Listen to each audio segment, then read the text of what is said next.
Hello बच्चों, मैं doctor सुमन सिंह। आज फिर से हम प्रस्तुत हैं एक नए टॉपिक पर चर्चा करने के लिए। फर्स्ट ईयर ऑनर्स में मानव भूगोल के अंतर्गत मानव तथा पर्यावरण के बारे में आज हम चर्चा करेंगे। मानव और पर्यावरण में कुछ संकल्पनाएं हैं जिनके आधार पर मानव पर पर्यावरण के प्रभाव और पर्यावरण पे मानव के प्रभावों को बताया गया है। आज का जो आपका टॉपिक है वो है मानव पर्यावरण के परिवर्तित संबंध, जिसमें निश्चयवाद, संभववाद, नवनिश्चयवाद एवं प्रसंभववाद के बारे में हम बात करेंगे। पर्यावरणीय निश्चयवाद तथा संभववाद की जो संकल्पनाएं हैं उनको हम इस तरह से व्यक्त कर सकते हैं कि मानव प्रकृति की देन है। मानव का विकास और विकास की पृष्ठभूमि, उसके कर्म, धर्म सभी प्रकृति रचित परिवेश से प्रभावित रहते हैं। इसी कारण यूनान काल से ही भूगोल में मानव के स्वभाव, निवास प्रदेशों के स्वरूप पर प्राकृतिक परिवेश के प्रभाव को स्पष्ट करने का प्रयास विद्वानों के द्वारा किया गया है।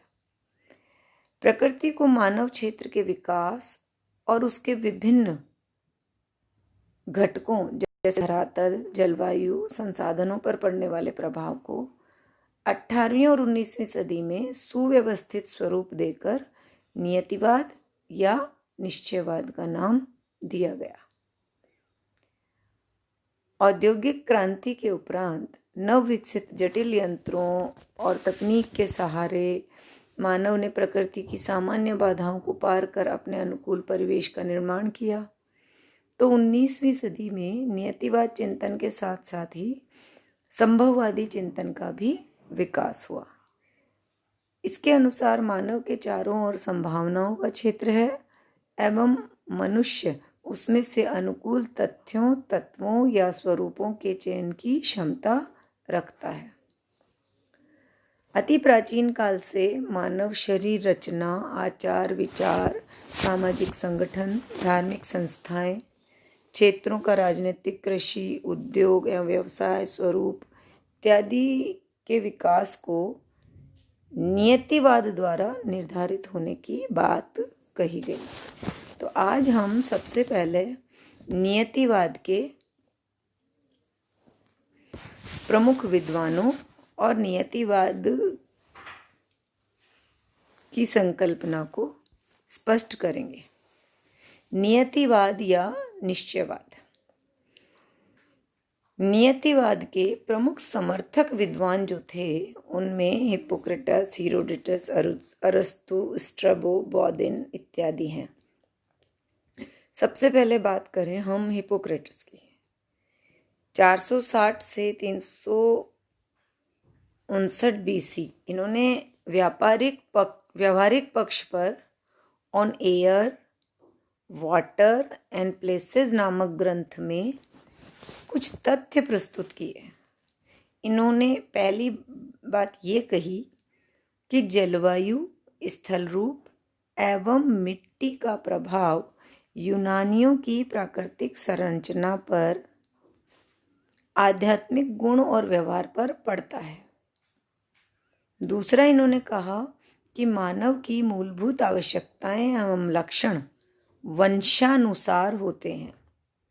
और तीसरी बात इन्होंने कही कि यूरोपवासी अधिक तापांतर व सूर्य के अनिश्चित प्रकाश के कारण साहसी, मेहनती तथा स्वाधीनता प्रेमी होते हैं, जबकि एशियाई जलवायु मानव को सुस्त व गुलाम बनने के लिए प्रेरित करती है। अब इनके तीनों ही उनको देखें अगर हम, तो देखिए इन्होंने सबसे पहली बात कही कि यूनानियों की जो प्राकृतिक संरचना है उसका प्रभाव वहाँ के आध्यात्मिक और व्यवहार पर पड़ता है।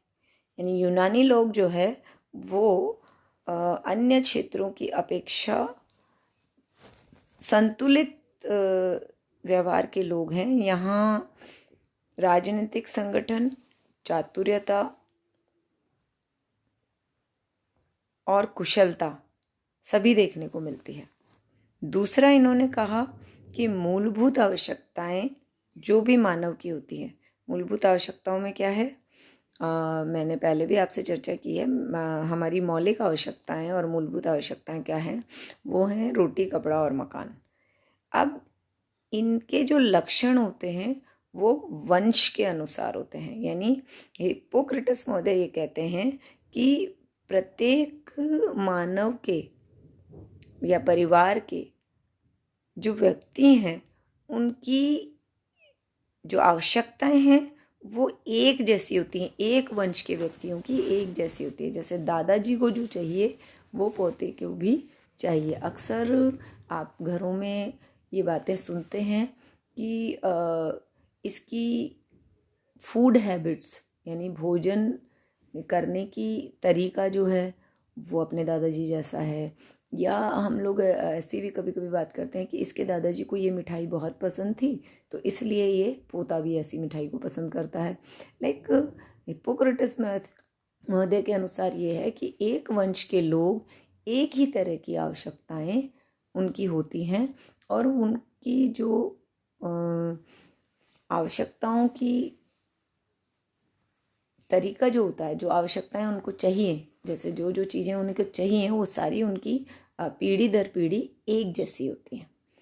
तीसरा इन्होंने कहा कि यूरोपवासी अधिक तापांतर के कारण और सूर्य की अनिश्चितता के कारण साहसी, मेहनती और स्वाधीनता प्रेमी होते हैं। यानी यूरोप के जो लोग हैं वहाँ सूर्य अनिश्चित काल तक गायब रहता है, कम सूर्य प्रकाश है, शीत ऋतु लंबी और ग्रीष्म ऋतु बहुत छोटी होती है। तो वहाँ जीने के लिए जलवायु के साथ काफ़ी मेहनत करनी पड़ती है, स्ट्रगल करना पड़ता है। जबकि एशियाई जलवायु के अंतर्गत ऐसा नहीं है। इसलिए एशियाई लोग सुस्त और गुलाम बनने होते हैं, जबकि यूरोपीय लोग साहसी और स्वतंत्र होते हैं। अब अरस्तु महोदय जो थे उन्होंने पृथ्वी को मानव विकास की दृष्टि से 3 भागों में विभक्त कर दिया। एक बसी हुई, एक बसाव के योग्य और बसाव के अयोग्य। और तीसरे प्रदेश को इन्होंने कहा कि ये प्रतिकूल वातावरण के कारण बसाव के अयोग्य मानी जाती है।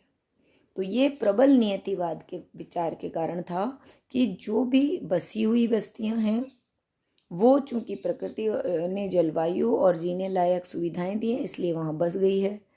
दूसरा इन्होंने कहा बसाव के योग्य, यानी वहाँ पर जलवायु और प्राकृतिक दशाएं मानव के अनुकूल हैं तो वो बसाव के योग्य हैं, मनुष्य वहाँ जाकर बस सकता है। लेकिन तीसरी जो इन्होंने बांटी बसाव के अयोग्य, इन्होंने कहा कि वहाँ प्राकृतिक प्रतिकूलता इतनी ज़्यादा है कि मनुष्य का रहना संभव ही नहीं है।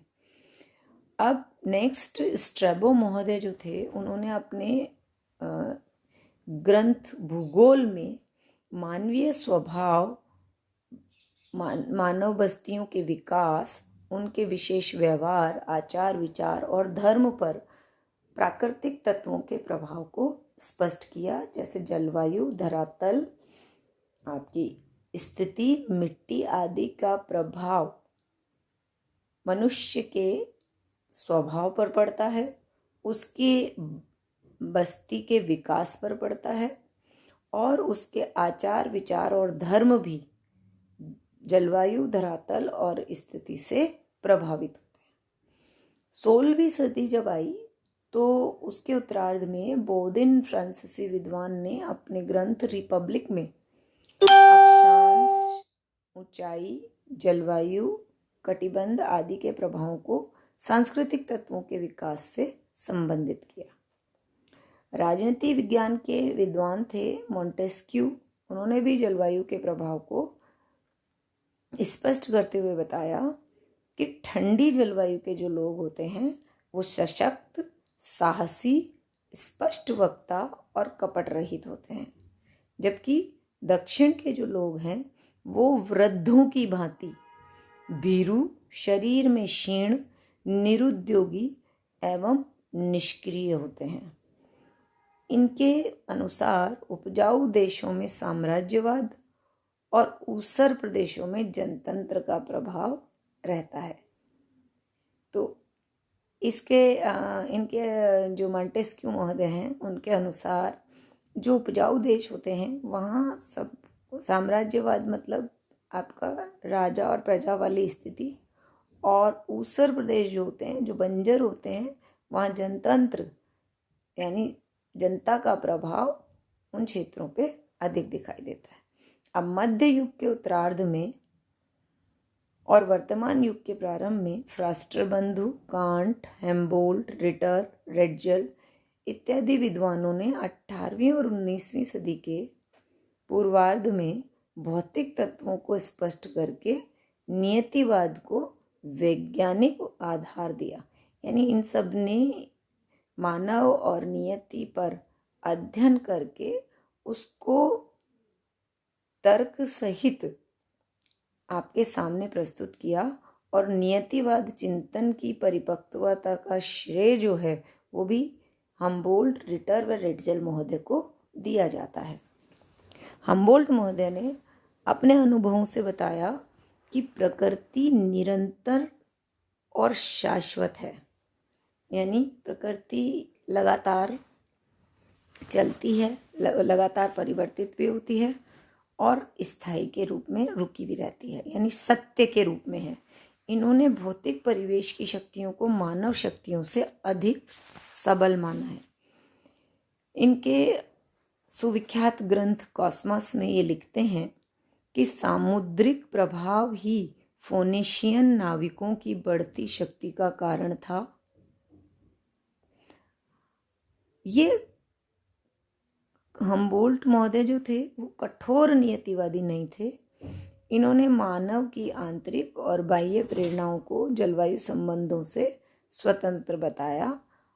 तो इसलिए यहाँ इनका चिंतन जो है वो नियतिवाद में विरोधाभासी सा प्रतीत होता है कि एक तरफ प्राकृतिक रूप को भी महत्वपूर्ण बता रहे हैं और दूसरी तरफ मानव के प्रभाव को भी स्पष्ट कर रहे हैं। अब रिटर महोदय जो थे उन्होंने अपने ग्रंथ अर्धकुंडे में बताया कि पृथ्वी और उसके निवासियों का परस्पर घनिष्ठ संबंध है। यह भी कठोर नियतिवादी नहीं थे। इन्होंने भूमि और निवास का एक दूसरे पर समान प्रभाव बताया। इन्हीं के समकालीन विद्वान थे हैकल महोदय ने मानव पारिस्थितिकी विज्ञान पर विशेष चिंतन करते हुए बताया कि क्षेत्रीय वातावरण के प्राकृतिक तत्व मानव एवं सभी अन्य प्राणियों के विकास पर महत्वपूर्ण प्रभाव डालते हैं। और इन्हीं के समकक्ष बकील महोदय थे जिन्होंने अपने ग्रंथ इंग्लैंड की सभ्यता के इतिहास में प्रकृति व मानव को समान महत्व देते हुए बताया कि मानव प्रकृति को अनुकूल बनाकर ही अभिष्ट प्राप्त कर सकता है। यानी मानव प्रकृति को अपने अनुकूल बनाता है, अपने अनुकूल बनाकर उसमें अपने विकास की संभावनाएं ढूंढकर और प्रकृति को नष्ट किए बिना आगे बढ़ता है, तभी वो अपनी सफलता को प्राप्त कर पाता है।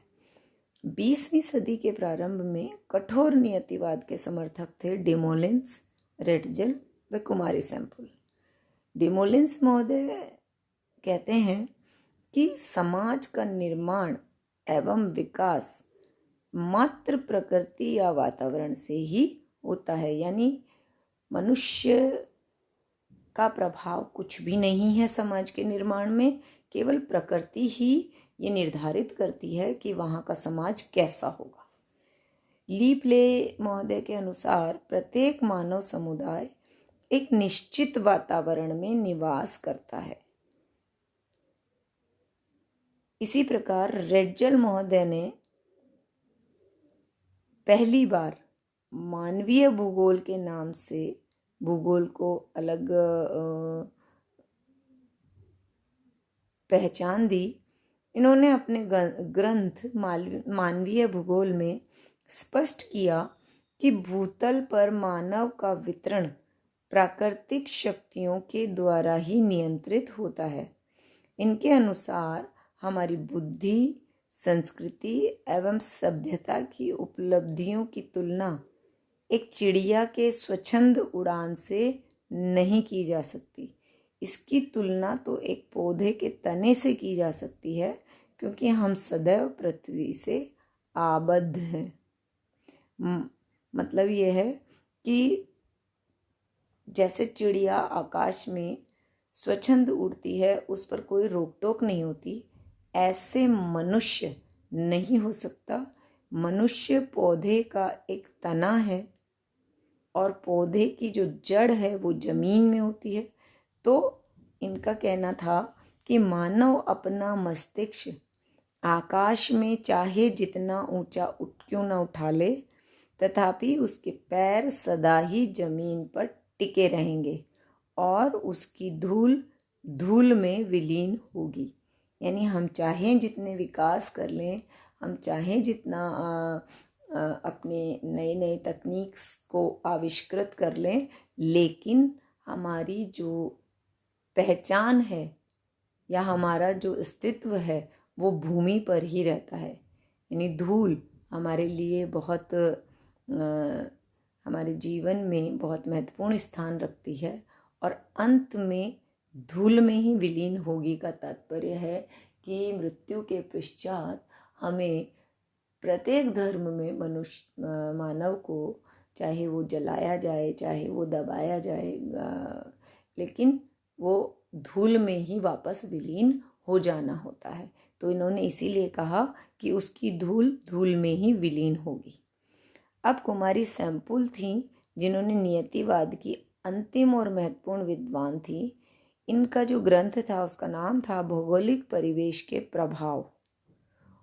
इसको नियतिवाद का प्राण कहा जा सकता है। सैंपुल ने प्राकृतिक परिवेश को कठोर और सार्वभौम मानते हुए लिखा है कि मानव मात्र मोम का पुतला है जिसे प्रकृति अपनी इच्छा अनुसार ढालती है। अर्थात इन्होंने अपने पुस्तक में मानव को प्रकृति पर पूर्णतया निर्भर बताया है और इनके अनुसार मानव प्रकृति के द्वारा ही संचालित होता है। यानी मानव कोई भी कार्य प्रकृति से ऊपर उठकर नहीं कर सकता। तो नियतिवाद शब्द का तात्पर्य इन सारे विद्वानों की बातों से स्पष्ट होता है कि प्रकृति मानव के प्रत्येक कार्य को नियंत्रित करती है। यानी यह विचारधारा ये कहती है कि मानव प्रकृति पर निर्भर है और मानव कोई भी परिवर्तन प्रकृति में नहीं करता है।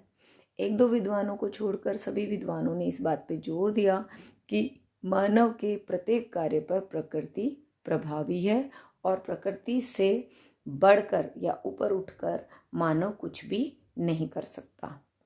अब इससे नेक्स्ट वीडियो में मैं आपको नियतिवाद की आलोचना के बारे में बताऊंगी कि नियतिवाद की आलोचना किन किन